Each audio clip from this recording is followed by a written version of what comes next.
Assalamu alaikum everybody. Welcome back to my channel Rapid Revision. Today I'll be solving an MCQ past paper, and this will be my first video for economics MCQs past papers, and this is especially for my students who are watching me and they're going to appear for their MCQs in November. So this is from February March 2020. This is paper 1 variant 2. We'll just start solving the exam here. What is not a factor of production? So we have 4 factors of production: land, labor, capital, and enterprise. So an office is capital. So capital is includes all man-made resources which help to produce other goods and services. A photocopier is like a photocopy machine, which is used for photocopies. So a photocopier is again a man-made resource which helps to produce photocopies basically. A secretary is labor. So labor is part of factors of production. So your answer will be a $20 banknote. The next question says here, the diagram shows the production possibility curve of a country producing at point T. So this is the point where we are producing here. And then they are saying on the y-axis we have health services, on the x-axis we have non-health services. The question here is saying the country has an aging population and decides to allocate more resources to the production of health services. Which movement shows this change in resource allocation? So movement will be from T to some other point here, which is also at full potential. So we have V and W, both are full potential points. So if we reallocate resources from T to V, so that means we are now making less of non-health services and more of health services, because it is more towards the health services, the point here, that is point V. So the answer will be C, T to V. The next question says here, a deposit of shale oil is discovered in an area of farming. So in an area where farming is done, there is shale oil that is being discovered here. The following estimates are made for a 10-year period. If the land is used only for farming, it would yield an after-tax income of 10 billion. So revenue for farming will be, after-tax income will be 10 billion. And then they are saying if the land is only used for shale oil extraction, it would yield an income of after-tax income of $40 billion. So this is for shale oil extraction. So we'll be earning 40 billion after taxes from shale oil extraction. The government would receive $15 billion in taxes from farming. So that means before tax income for revenue for farming will be 5 billion. That means total revenue that we are making through farming is 15 billion. Then they're saying 10 billion in taxes from shale oil extraction. So before after tax revenue for shale oil extraction is 40 billion. Before tax revenue of shale oil extraction will be $50 billion. That means now they are saying what is the opportunity cost of using the land only for farming. So if we use the land only for farming, that means we will have to sacrifice $35 billion of revenue. Why? Because now we'll make revenue of $15 billion, which is before tax income. And if we were just doing shale oil extraction, we would have earned $50 billion. So the difference between both of these values is 35 billion. So that means if we go for farming, that means we have to go without making the extra 35 billion that we can make through shale oil extraction. So 35 billion is my answer for this question. The next question says the country experiences a long strike by railway workers. What would be the macroeconomic impact of such a strike? If we know the definition of microeconomics and macroeconomics, I can easily answer this question, because macroeconomics talks about the total GDP of the country, the inflation of the country, the unemployment of the country as a whole. But microeconomics talks about specific products or specific industries or specific consumers or specific group of workers. Like railway workers is a specific group of workers, that is from all the workers that are there in the economy. Railway workers is a specific group of workers. So that is a microeconomic impact The demand for taxi services is a specific service, so there is also a microeconomic impact. The profits of operators, again, one producer, that is railway operators. Like, even if multiple producers, but railway is like one specific industry of a country, so that is also a microeconomic impact. The next question says here, what necessarily describes the market system? The market system is an economy where private individuals have control over all the resources, so they'll be basically producing all the goods and services, and there'll be no government, there'll be no taxes. So A cannot be your answer, because that's for mixed economic system, not for market economic system. And B cannot be your answer, because whether it is a market economic system, or there's a command economic system, or there's a mixed economic system, all of them will go through this economic problem, that is limited resources and unlimited wants. But this is only specific for market economic system, that is resources are allocated through demand and supply, that is basically price mechanism decides, um, demand and supply forces decide what goods will be produced, because something that is not demanded by consumers will not be produced, because the producers want to make profits. So C is your answer in this case. When all resources are used to produce consumer goods, not really. In market economic system, there can still be consumer goods and capital goods both being produced here. So D cannot be your answer. Question number 6. In 2018, the UK government introduced a tax on the production of sugary drinks. How would this affect the market for sugary drinks, as shown on a demand and supply diagram? If you guys know the factors that shift the demand curve and the supply curve, a tax put on any product will shift the supply curve inwards. So that means the supply curve will be shifting towards the left. So I'll just make a demand and supply diagram for you so that it's very, very clear for you guys. The demand curve is the downward sloping curve, and the supply curve is the upward sloping curve. This y-axis is price, x-axis is quantity. Now the supply curve is going to shift towards the left. So this is my new supply curve. This was my original equilibrium, and this is now going to be my new equilibrium, will be this. And this original equilibrium of mine can be called P and Q, and the new equilibrium can be called P1 and Q1. So P1 and Q1. So if you look here, there is an extension. No, so there's a contraction in demand for sugary drinks, because sugary drinks are becoming expensive. Supply curve is shifting towards the left. Your answer will be A here. So there will be a shift towards the left in the supply curve, and because of that there will be contraction, because the prices are rising. Demand will go down. Demand for sugary drinks will go down. What is not held constant when constructing the supply curve of a firm?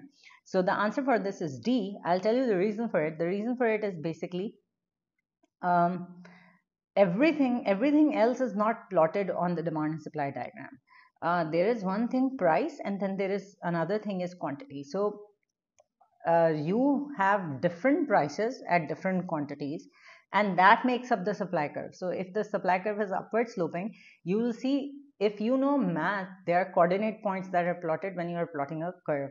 So there is on any point in this on this curve, on the supply curve, you have different coordinate points. So there's a different price and there's a different quantity, and at a different point there's a different price and a different quantity. So the market price of the good produced by the firm will be not held constant. All the other things will be held constant, because they are not used in the construction of the demand and supply diagram. What is a trade union? A trade union is an organization that represents the interests of the workers. This is pretty simple. The next question says here, what is the most important characteristic of money? It is generally acceptable. That is the most important characteristic of money. But why? Because money, A cannot be your answer, because money does not have an intrinsic value. Why does money not have an intrinsic value? Because money is paper. Actual in real life, paper does not have any value.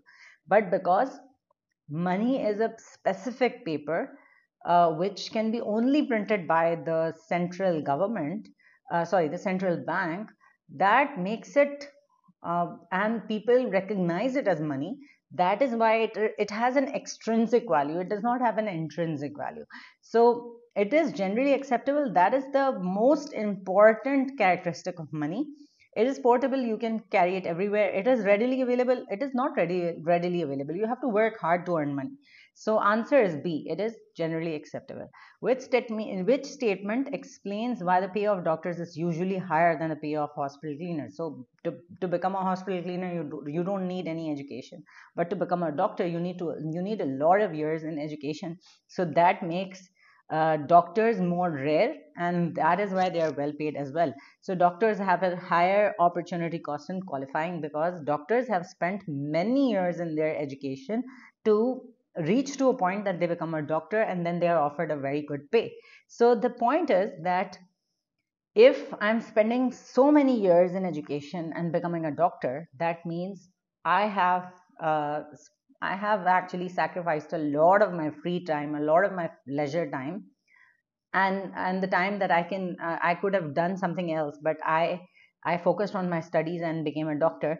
That means I have a higher opportunity cost of uh, uh, in qualifying to become a doctor because I have spent many years in becoming a qualified doctor.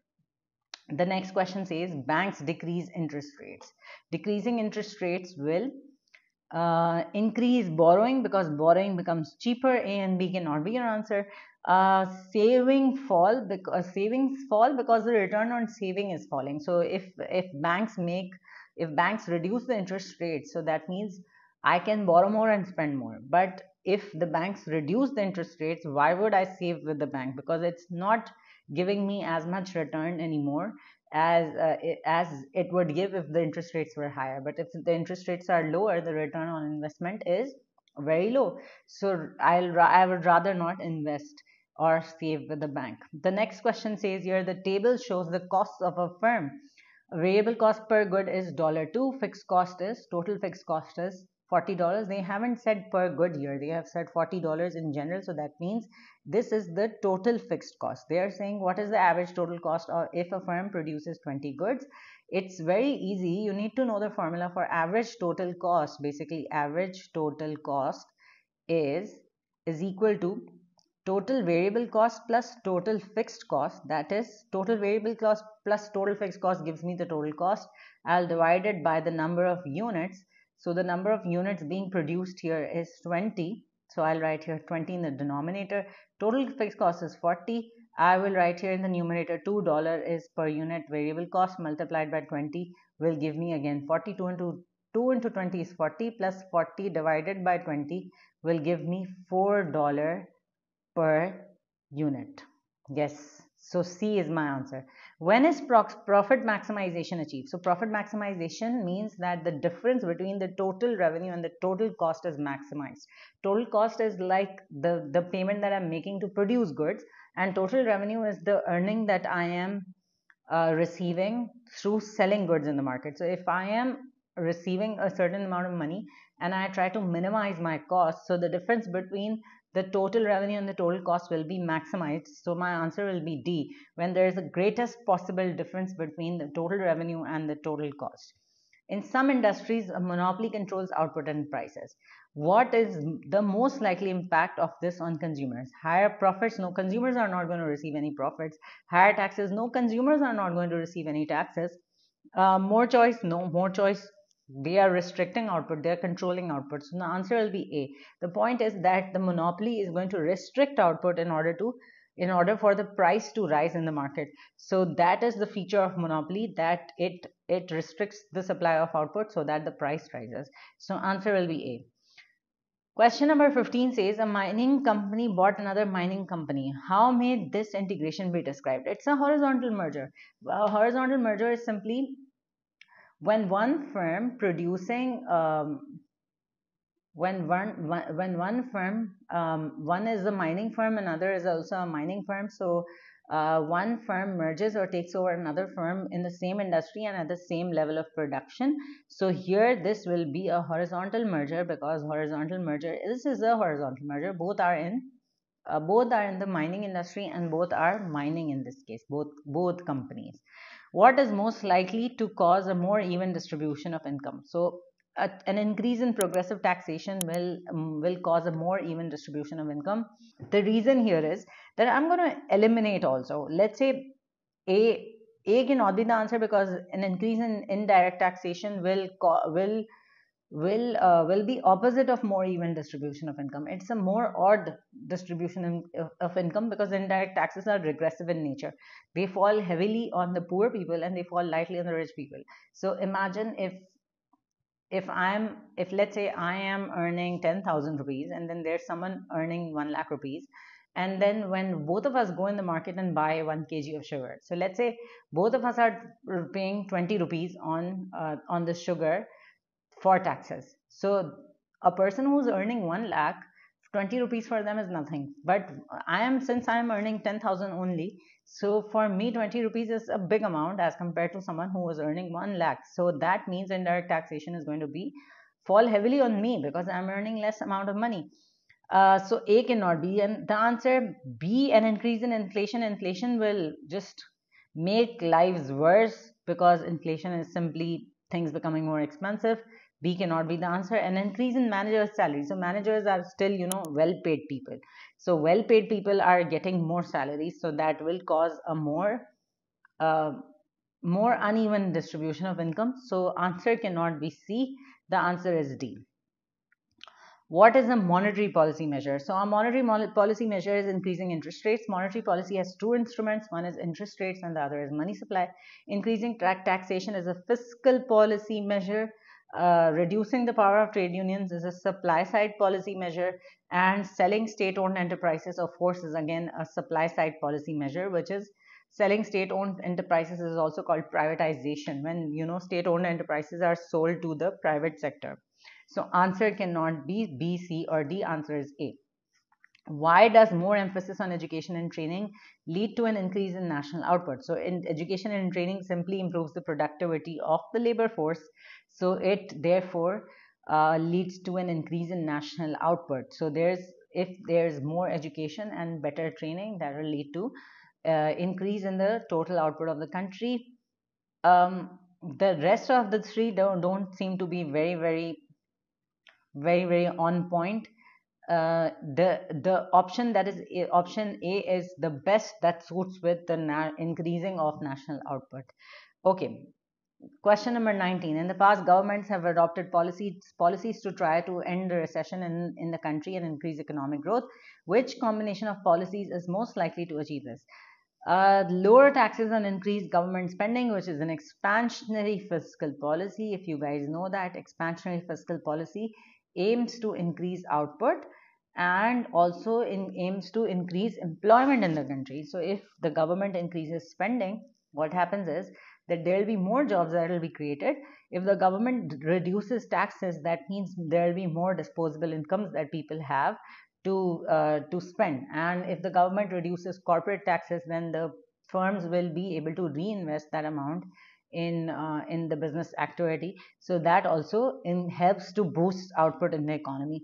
The table provides information about a country's labor market. So there's a labor force size of 1200. There's number of employed, that is 900,000. So number of full-time students is 100,000. This is a dependent population.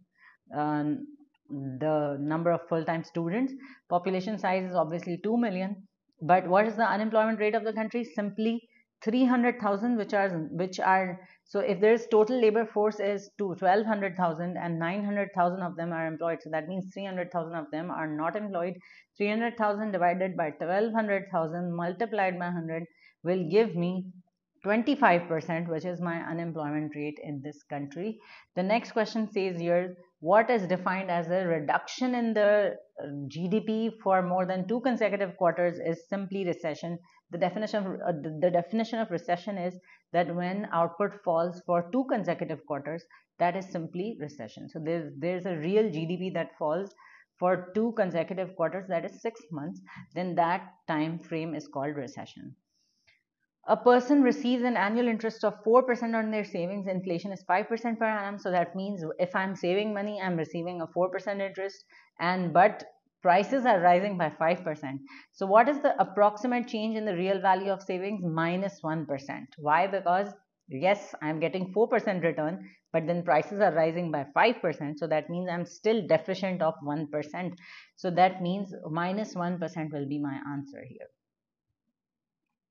An increase in which of the following is least likely to cause inflation? So an increase in income taxes is a contractionary fiscal policy. So that is least likely going to be going to cause inflation. So what happens is that inflation happens because aggregate demand is greater than aggregate supply. So that means consumers are spending a lot of money. So we need to control the consumers in spending money. So if we want to control the consumers, and we don't want them to spend money, we can simply increase the income tax so that their disposable income falls and then they are not able to spend money. That is how we contract the demand in the economy, and that is a policy which can actually least likely to cause inflation because it's a contractionary policy. It is actually used in order to control inflation.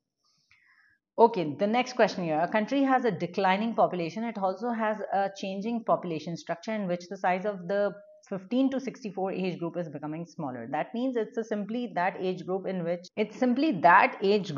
which we also have our labor force, 15 to 64. Maybe 15 is not part of the labor force, but let's say 23 is part of labor force.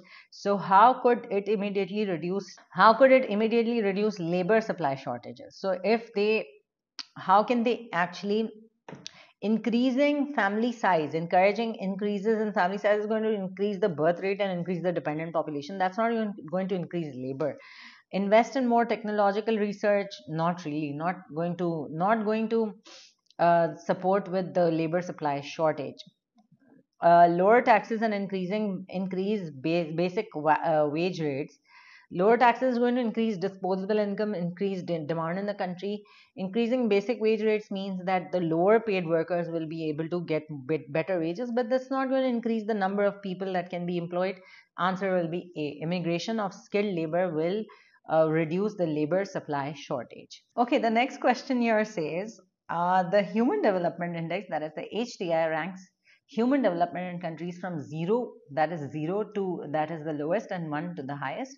What does the calculation of HDI not take into consideration? Is answer is C. Regional inequalities of investments in human capital.